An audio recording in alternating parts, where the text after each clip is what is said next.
بسم اللہ الرحمن الرحیم۔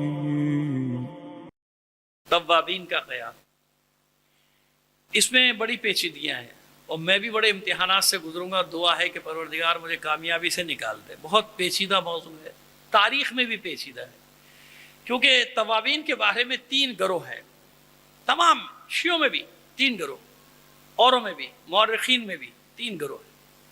ایک گروہ کہتا ہے کہ یہ بالکل غلط، ان کا قیام غلط۔ میں نے عرض کر دیا آپ سے کہ اس کی وجوہات ہیں، اس میں خود ہمارے لوگ بھی شامل ہیں۔ 1400 سال میں ایسے ہی ہے، ہمارے لوگ بھی ہیں۔ تو ایک گروہ ہوا ہے جو کہتا ہے کہ ان کا قیام بالکل غلط تھا، ان کے پاس اپنی دلیلیں ہیں۔ دوسرا گروہ کہتا ہے نہیں بالکل صحیح تھے۔ یہ گروہ ہمارے یہاں ہیں، پائے جاتے ہیں۔ دوسرے نے تو ذکر ابھی بتا دیں گے، ذکر ہی نہیں کیا نا زیادہ۔ ہمارے لوگوں میں ایک گروہ نے کہا غلط، ایک گروہ نے کہا بالکل صحیح۔ ایک گروہ نے سکوت اختیار کیا، جو ڈر گیا کہ بھائی برائی نہیں کرنی ان کو غلط نہیں کہنا، اس کی بھی وجوہات، ان کے پاس بھی اس کی وجوہات ہیں۔ تو آپ اندازہ لگا لیجیے کہ کتنے مشکل مراحل سے مجھے گزرنا ہوگا، کیونکہ دیکھیے پیچیدگی کہاں آتی ہے۔ پہلی پیچیدگی یہ آتی ہے کہ سب سے بڑا سوال پیدا یہ ہوتا ہے کہ بھائی چوتھے امام کی رضامندی نہیں تھی، چوتھے امام کی رضامندی۔ اس سوال کو میں ذرا سا کھول دوں۔ دیکھیے 2 باتیں ہیں، شبہ کیوں پیدا ہوتا ہے۔ ایک بات ہے امام کی رضامندی نہ ہونا، ٹھیک ہے، یہ ایک بات۔ ایک بات ہے امام کی رضامندی کو معلوم نہ کرنا۔ ان دونوں میں فرق ہے، دونوں میں فرق یہ ہے۔ ایک بار ہے امام کی رضامندی کا نہ ہونا، یعنی ان سے پوچھا گیا ہو اور منع کر دیا گیا ہو، ایک یہ ہے۔ ایک یہ کہ امام سے پوچھا ہی نہیں گیا، تو دونوں میں فرق ہو گیا نا۔ یہ بڑا باریک فرق ہے، لیکن اس فرق کو یاد رکھیں، آگے کام آئے گا۔ ایک بار امام کا رضامندی نہ ہونا، ایک بار امام سے رضامندی نہ لینا، تو دونوں میں فرق ہو گیا نا۔ ایک بار پوچھا گیا، ایک بار پوچھا ہی نہیں گیا، یہ 2 باتیں الگ الگ ہیں۔ دوسری بات یہ ہوئی جناب، اعتراض یہ پیدا ہو گیا کہ اگر یہ صحیح ہوتے تو مختار ثقفی نے ساتھ کیوں نہیں دیا کوفے میں ہونے کے باوجود؟ تو اب 2 باتوں میں سے ایک بات ہے، یا مختار غلط ہے یا یہ غلط، یا مختار غلط ہے، امیر مختار کا قیام غلط ہے، یا پھر ان کا قیام غلط ہے، کوئی ایک غلط ہوگا، کیونکہ نہ مختار نے ساتھ دیا، نہ ابراہیم بن مالک اشتر نے ان کا ساتھ دیا۔ تو آپ کی مشکل سمجھ میں آ گئی کہ مشکل کیا ہے۔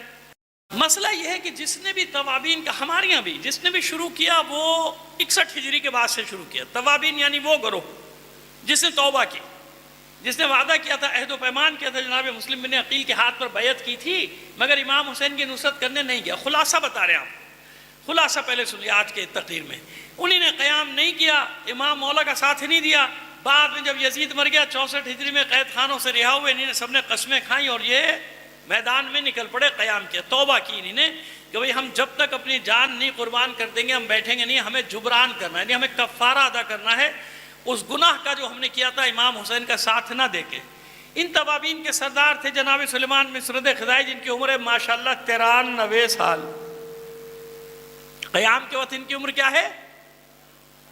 کم سے کم بھی بتا دیں 90 سے 93 سال، 90 سے 93 سال، کیونکہ واقع کربلا کے وقت ان کا سن ہے 86 سے 89 سال، 86 سے 89۔ تو 4 سال بعد قیام ہوا نا۔ 64 ہجری میں قیام شروع ہوا، یعنی تیاریاں شروع ہوئیں۔ 65 ہجری میں ربیع الثانی کا آخری دن یا جمادی الاول کے پہلے دن، 65 ہجری کے 4 دن کی لڑائی، بس کتنے دن کی لڑائی ہے یہ؟ 4 دن کی لڑائی، اس کی 1 سال کی 4 دن کی۔ اس نے اثرات کیا کیا چھوڑے وہ بھی بتا دیتے ہیں آپ کو۔ تو خیر جناب، یہ ان کے سردار سلیمان، یہ تاریخ جو بتا رہی ہے، سلیمان بن سرد خدائی کے سردار ہوئے۔ انہوں نے اپنے بعد مسیب ابن نجبہ، مسیب نام سنا ہے نا، مسیب ابن نجبہ کو سردار بنایا۔ انہوں نے اپنے بعد عبداللہ ابن وال کو بنایا، عبداللہ ابن وال نے اپنے بعد عبداللہ ابن سعد کو بنایا، عبداللہ ابن سعد نے یعنی شہید ہوتے جاتے تھے نا ایک ایک کر کے، رفاعہ ابن شداد کو بنایا۔ اور یہ 4 دن میں لڑائی، کیونکہ سب شہید ہو گئے، بچے 2-4 آدمی بچے تھے جو چلے گئے، اور جو چلے گئے وہ بزدل نہیں تھے، وہ زخموں سے چور ہو کے اس لیے گئے تھے۔ خلاصہ پہلی مجلس میں سارا کیے دے رہے تاکہ ذہن میں آپ کی، جب میں آگے پڑھتا چلا جاؤں گا باتیں آتی چلی جائیں گی۔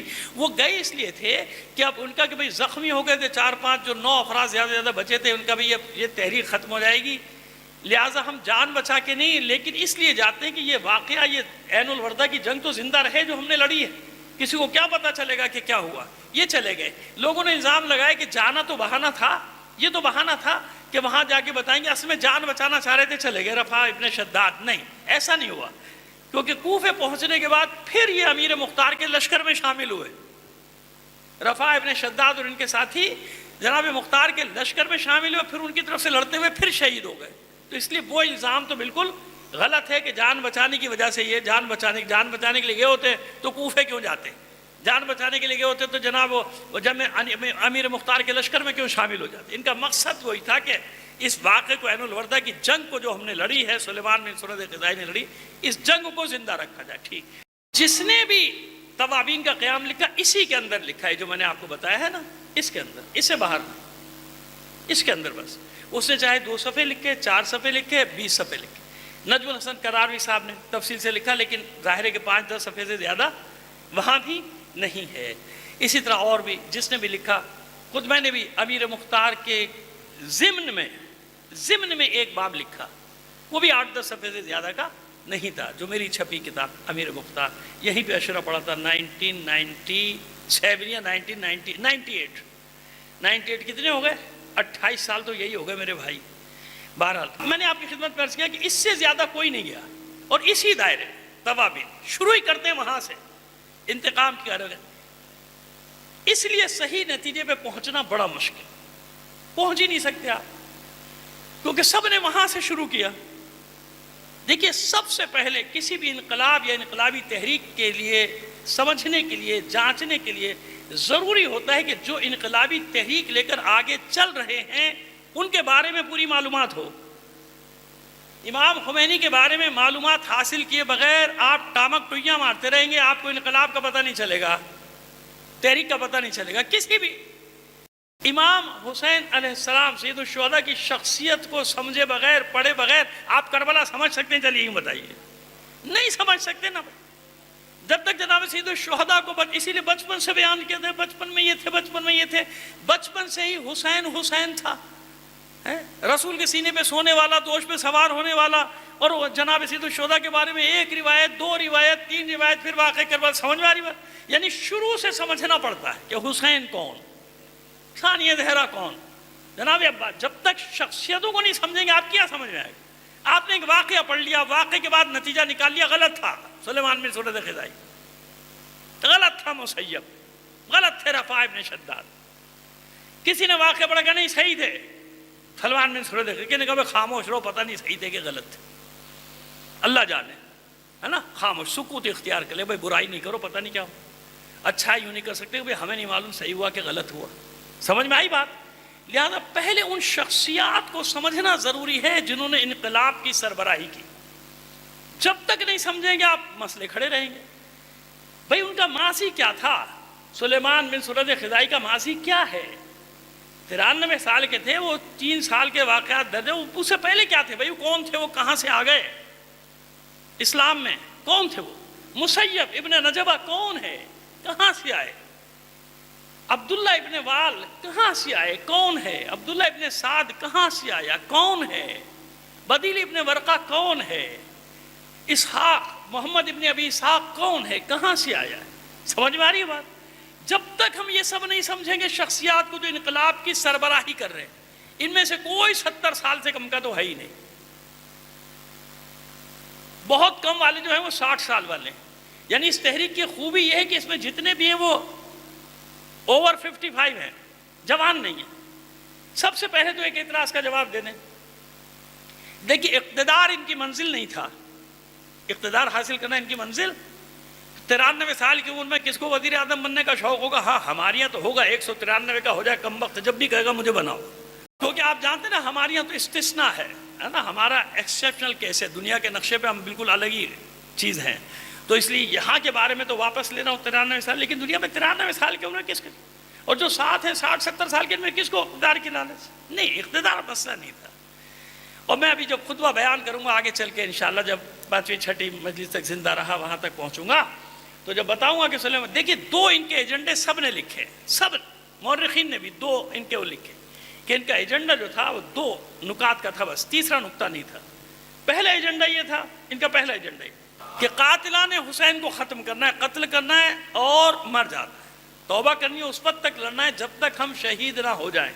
جس کو بعض لوگوں نے کہا کہ یہ خودکشی کرنے گئے تھے. مورخین نے لکھا کہ خودکشی کرنے گئے تھے بھائی، یہ خود کہہ رہے تھے مرنے جا رہے ہیں مرنے جا رہے ہیں مرنے جا رہے ہیں. اقتدار لینے کے لیے جانے والا مرنے کے لیے نہیں جا رہا تھا کہ بس ہمیں مرنا ہے. اسی لیے بہت ساری چیزیں بتاؤں گا کہ کیوں مختار نے ساتھ نہیں دیا، ابراہیم بن مالک اشتر نے ساتھ نہیں دیا. حتیٰ کوفے کا جو والی تھا اس وقت تو ظاہر عبداللہ ابن زبیر کے لوگوں کے حاوی آگے تھے نا، تو ان کا جو والی تھا عبداللہ ابن یزید زبیری تھا.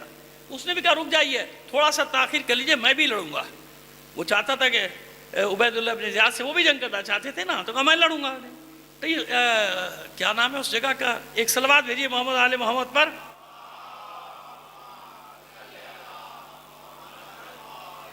قیصار یا قیسیار جگہ ہے، بالت شام کے قریب ایک جگہ ہے. وہاں کے حاکم نے کہا ظفر ابن حارث نے کہ میں آپ کا ساتھ دوں گا، آپ تھوڑے دن ٹھہر جائیں. لیکن یہ رکے، کہا ہم مرنے کے لیے نکلے، لڑنے کے لیے نکلے. اقتدار کے لیے تو وہ نکلے ہی نہیں، ورنہ وہ اس کا بھی ساتھ لے سکتے تھے، اس کا بھی ساتھ لے سکتے تھے، ہزاروں کا لشکر جمع کر سکتے تھے. جمع نہیں کیا، جتنے تھے نکل پڑے.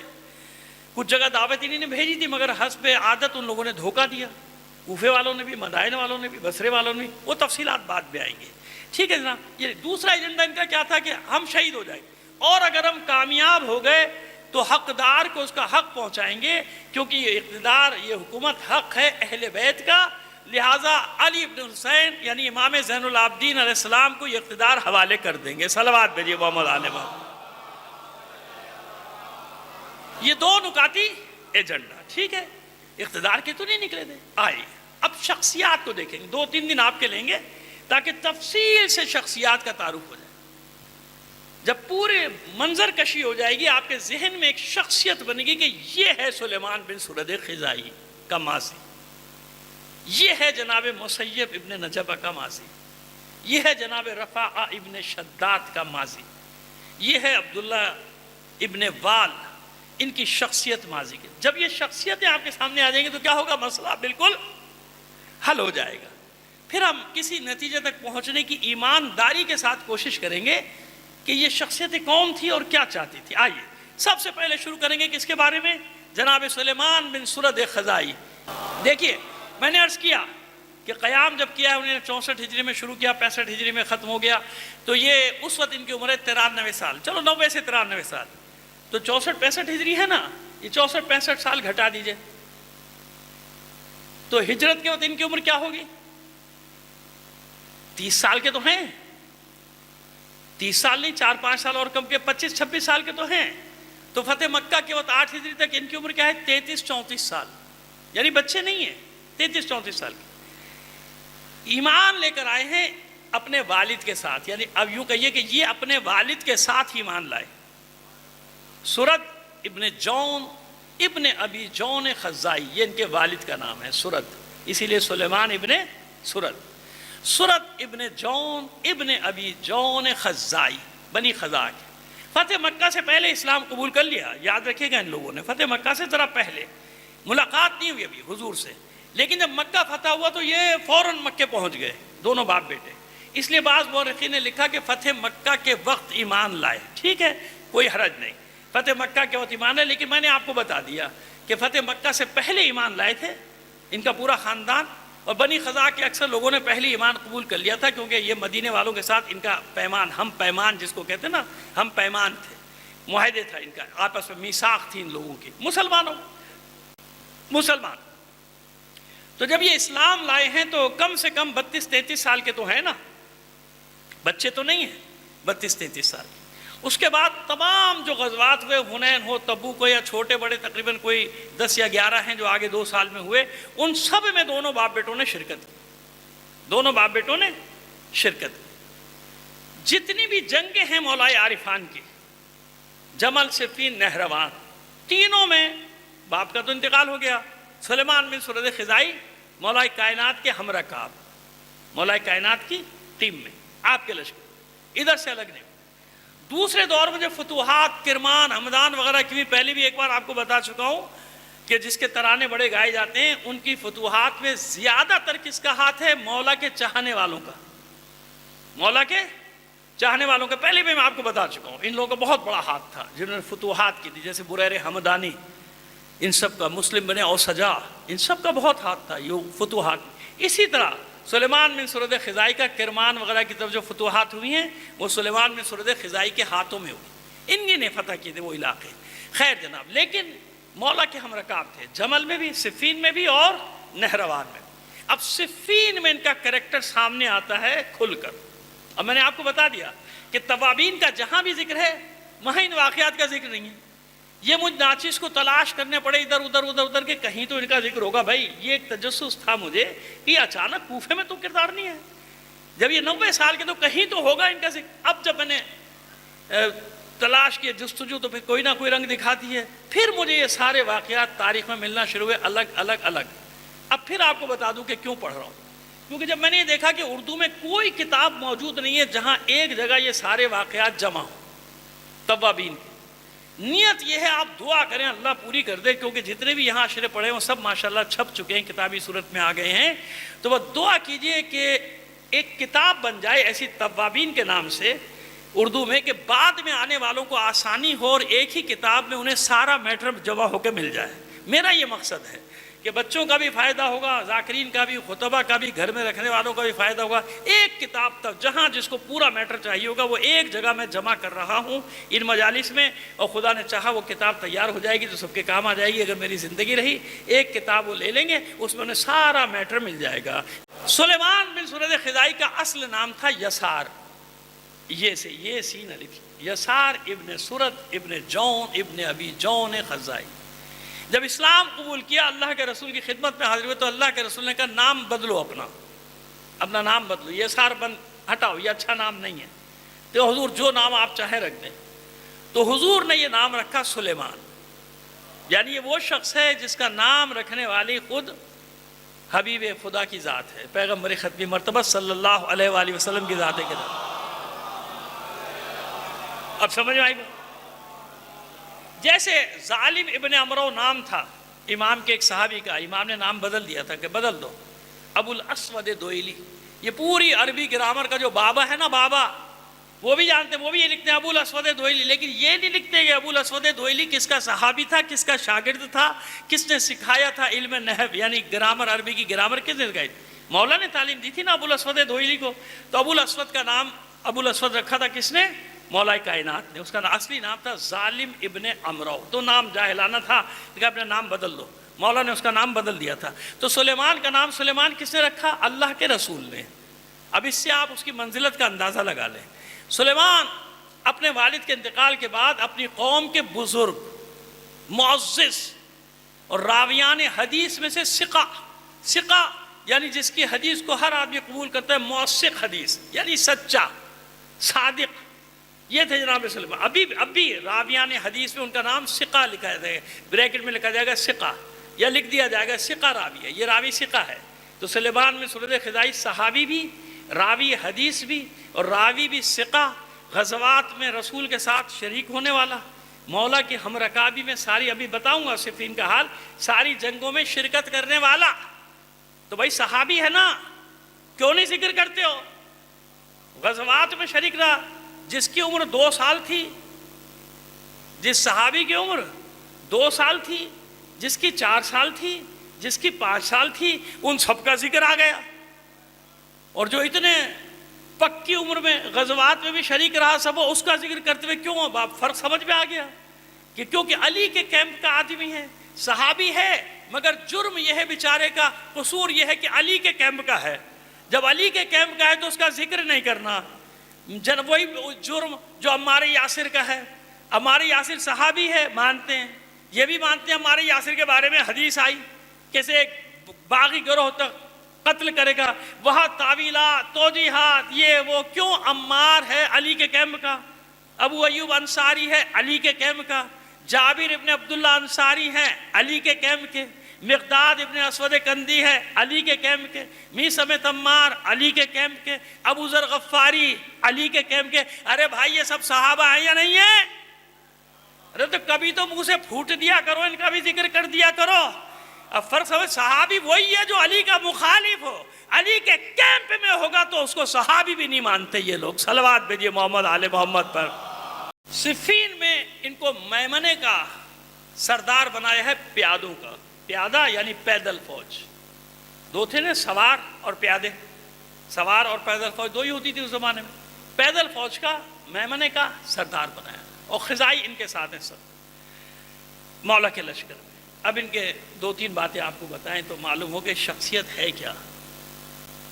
حوشب ذو ظلیم حوشب یہ اس لشکر کا ہے اور اس کی دھاک بیٹھی ہے شمشیر زنی کی. عرب ایسے دھاک بیٹھی ہے جیسے ہم عمر سعد کے لشکر میں کہتے ہیں ارزق شامی. ایسے دھاک بیٹھی ہے جیسے خیبر میں مرہب اور جیسے خندق میں عمرو ابن عبدود. ایسی دھاک بیٹھی شمشیر زنی. اس کے مقابلے میں عام آدمی نہیں ہے. اتنا مشہور پہلوان اس فوج کا. تو اسی نے حملہ کر کے گھاٹ پہ قبضہ کیا تھا فرات پہ. صفین میں جو پانی پہ گھاٹ پہ قبضہ کر لیا تھا نا, اسی نے قبضہ کیا تھا. اس نے جا کے حملہ کیا تھا, قبضہ کر لیا. شریعہ یعنی وہی گھاٹ کے اوپر اس نے قبضہ کر لیا پانی کو. اور اعلان کر دیا گیا تھا کہ علی کے سپاہیوں کو, حیوانوں کو یہاں سے پانی نہیں ملے گا. مولا نے خط و کتابت شروع کی, پیغام بھیجا کہ دیکھ پانی کا جھگڑا نہیں ہے ہمارا تیرا, پانی سب کے لیے, اللہ کی مخلوق کے لیے, اس کو ہٹا لے پہ. تو اس نے جواب دیا کہ اب تو ہماری شمشیر کی دھار تمہاری پیاس بجھائے گی.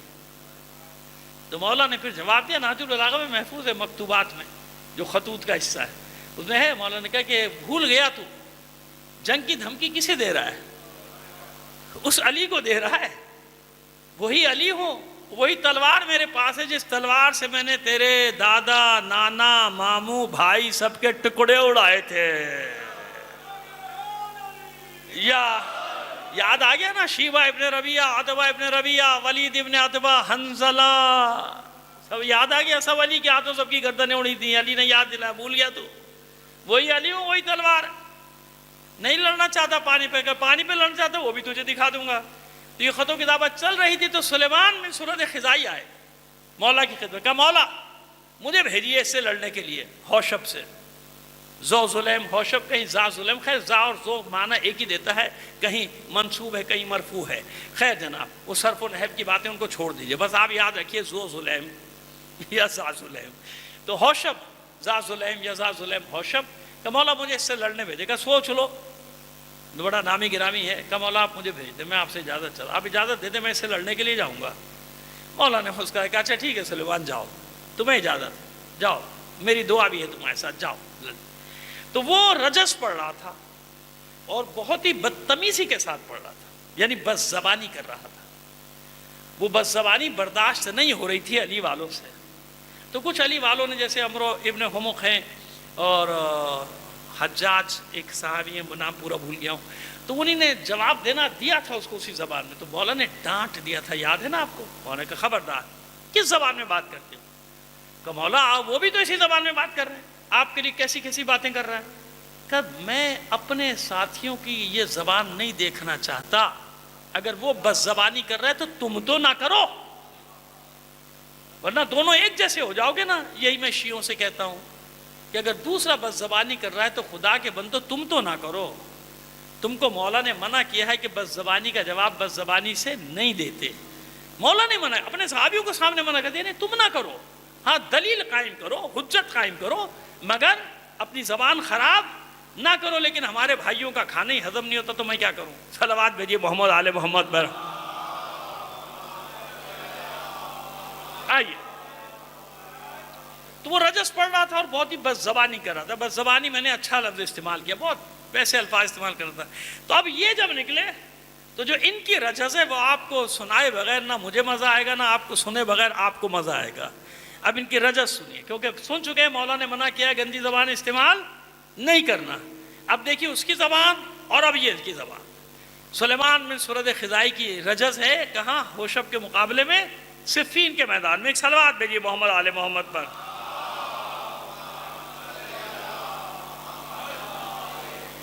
اب یہ نکلے شمشیر کو بے نیام کر کے بڑھ رہے ہیں حوشب کی طرف, کہتے ہوئے یا لکا یومن کاسفن اصب صبا, یا لکا یومن لا یواری کوکبا, یا ایہا الحی اللذی تزبزبا, لستا نخاف ذا ظلیم حوشبا, لأن فینا بطلا مجربا, ابن بدیل کل حزبر مغزبا, امسنی علی عندنا محببا, نفدیہ بالام ولا نبقی ابا. صلوات بھیجے محمد آل محمد پر. اب آئیے ترجمہ. یہ میں نے ایک بار پڑھ دی عربی میں. اب آئیے اردو میں سنیے اس کی تشریح اور ترجمہ سنتے چلے جائیے. اے وہ کہ اللہ تیرے دن کو سیاہی میں تبدیل کر دے.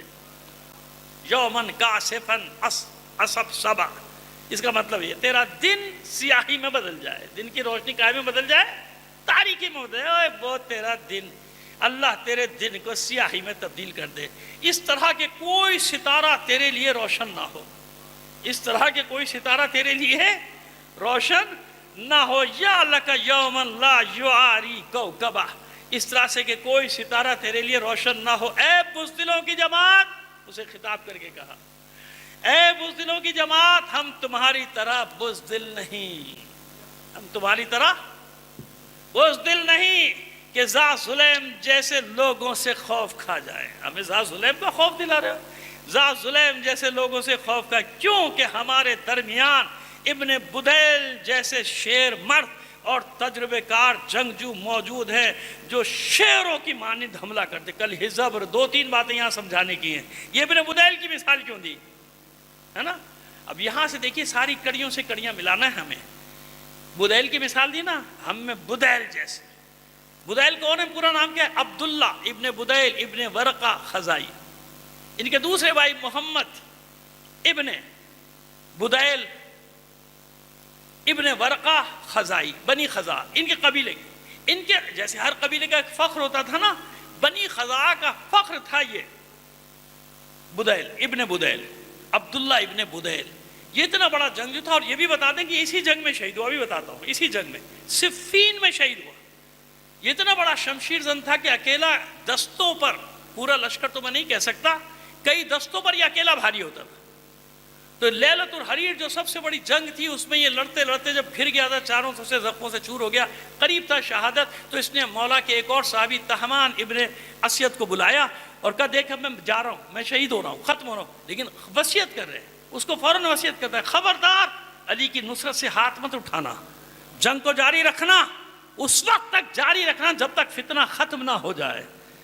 میں جا رہا ہوں, ہاتھ مت اٹھانا. میرا پیغام پورے قبیلے کو, بنی خزا کو پہنچا دو کہ لڑتے رہنا علی کی ہم رکابی میں, تاکہ ہم قیامت کے دن سرخر رہیں اللہ کی بارگاہ میں. یہ تھے علی کے جانی ساتھ. صلوات بھیجیے محمد آل محمد پر.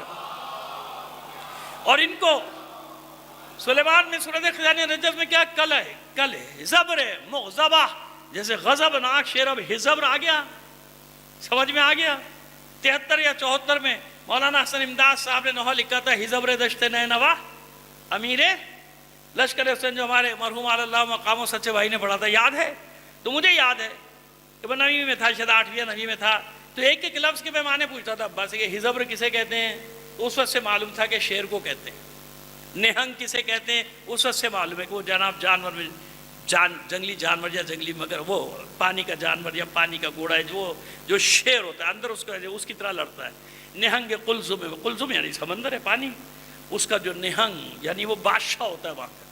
وہ دریائی گھوڑا کہہ لیجیے, دریائی گینڈا کہہ لیجیے, جو بھی کہہ لیجیے, اس کو کہتے ہیں نہنگ, یعنی وہ خطرناک جانور ہے, بہادری کے خلاف. نہنگ, خدنگ, تیر. اب یہ سارے لفظ ہم معنی پوچھ رہے ہیں. اب وہ نوحہ پڑھ رہا, اس کو پتہ ہی نہیں کیا ہے, خود بھی نہیں پتا اس کے معنی کیا ہے. خدنگ کیا ہے, نہنگ کیا ہے, کچھ نہیں معلوم. پڑھے جا رہا ہے, نہیں سمجھ میں آتا تو الٹا سیدھا پڑھنا شروع کر دیتا ہے. تو ویسے ہی میں نے ایک سے پوچھا بھائی حزبر کیا ہے, کہا پتہ نہیں کیا ہے. ارے تو پڑھ کیوں رہا ہے, کہا وہ پڑھا ہے سچے بھائی نے, میں بھی پڑھ رہا ہوں. سمجھ میں آ رہی ہے بات. یہ بیڑا غرق ہوا اردو کا اتنے عرصے میں. ہم 8ویں 9ویں میں جانتے تھے اور نہیں جانتے تھے تو پوچھتے تھے ابا سے کہ ابا بتائیے کہ اس کے کیا معنی, اس کے کیا معنی, اس کے کیا معنی. بعض اوقات تو ابا بھی تنگ آ جاتے تھے, بھائی یہ کیا پوچھے چلے جاتے ہیں بچے. سمجھ میں آ رہی ہے بات. حزبر, اب آ گیا وہ لفظ. کل حزبر مغضبہ, یہ غضبناک شیر, شیر کا ایک نام ہے حزبر. وہ خاص کیفیت میں جب ہوتا ہے نا دشت میں, میدان میں, اس کیفیت کو کہتے ہیں حزبر. یہ وہ شیر ہے. ایک صلوات بھیجیے محمد آل محمد پر. اب یہ امتحان بھی میں ہی دے رہا ہوں بھائی, 40 سال سے, میری بھی تو داد دیجیے, حوصلے کی آپ. خیر, ابن بدیل جیسے شیر مرد اور تجربہ کار جنگجو موجود. تو ابن بدیل کا حوالہ کیوں دینا, ہمارا قبیلہ جانتے ہو نا, اس کے ہیں بنی خزا کے لوگ ہیں جن میں محمد ابن بدیل اور عبداللہ ابن بدیل جیسے شیر ہیں. تو تو اپنی قبیلے کی بتا رہے، اس لیے حوالہ دیا کیونکہ میں اس قبیلے کا ہوں، میں بنی خزاعہ کا ہوں، جس میں عبداللہ ابن بدیل اور محمد ابن بدیل جیسے مجاہد موجود ہیں۔ اچھا اس کے بعد فرماتے ہیں آخری شعر میں، بیت میں، رجز کے آخری بیت میں فرماتے ہیں علی ہمیں اس طرح محبوب ہے، علی ہمارا محبوب ہے، کہتے ہیں علی ہمارا محبوب ہے، عجیب لفظ ہے۔ امسی علی عندنا محببہ نفدی ہے بالام ولا نبقی ابا، علی ہمیں اس طرح محبوب ہے کہ ہم اس پر اپنے ماں باپ کو بھی قربان کر دیں گے۔ علی ہمارا ایسا محبوب ہے کہ اپنے محبوب پر ہم اپنے ماں باپ، حالانکہ ماں باپ اولاد سے زیادہ درجہ ہے نا، اولاد سے زیادہ درجہ ہوتا ہے ماں باپ کا، یاد رکھے گا۔ وہ کہہ رہے نہیں، اپنے ماں بیٹے نہیں، اپنے ماں باپ کو بھی قربان کر دیں گے علی کی محبت میں۔ تو یہ علی کا چاہنے والا ہے سلیمان بن سرد خزاعی۔ اب آپ مجھے بتائیے، یہاں تک میں آپ کو لے آیا، ابھی اور بتاتا ہوں۔ اب آئیے، ابھی صفین جاری ہے، حملہ کیا، رجس پڑھنے کے بعد تھوڑی دیر میں ٹکڑے اڑا دیے، سر کہیں پڑا ہے، دھڑ کہیں پڑا ہے، وہ بھاگ گئے گھاٹ چھوڑ کے۔ وہ دو حملے ہوئے تھے نا، ایک مالک اشتر نے کیا تھا، ایک سلیمان بن سرد خزاعی۔ اب پتہ چل گیا آپ کو، وہ بھی میں نے بتا دیا آپ کو، دونوں نے حملہ کیا تھا، ایک طرف سے مالک ابن اشتر نے، جناب مالک اشتر نے، دوسری طرف سے انہی نے۔ گھاٹ صاف ہو گیا، قبضہ کر لیا، ان کا اب نہیں دیں گے پانی، جاؤ۔ مولا کا پیغام ہے نہیں پانی سب کے لیے، جاؤ ادھر پیغام دے دو، تم بھی لے جاؤ پانی، سمجھ۔ اب آئیے، ابھی ختم نہیں ہوئی بات۔ صفین میں قرآن نیزوں پہ چڑھ گیا، جنگ رکوانے کی سازش ہوئی، اشعث بن قیس کے ساتھ جو دوسرے قبائل تھے 20,000 کی تعداد میں، ان سب نے ہتھیار چھوڑ دیے۔ اسی میں ہتھیار چھوڑ دیتے تو مسئلہ نہیں تھا، سول وار پہ آمادہ ہو گئے کہ اگر آپ نے جنگ روکنے کا اعلان نہیں کیا تو ہم آپ کے خیمے پر حملہ کریں گے۔ بھائی نتیجہ کچھ بھی ہوتا، وہ ہار جاتے، سب ختم ہوتے، تلوار تو چلتی نا، لشکر آپس میں لڑ جاتا، کیا حال ہوتا صفین میں۔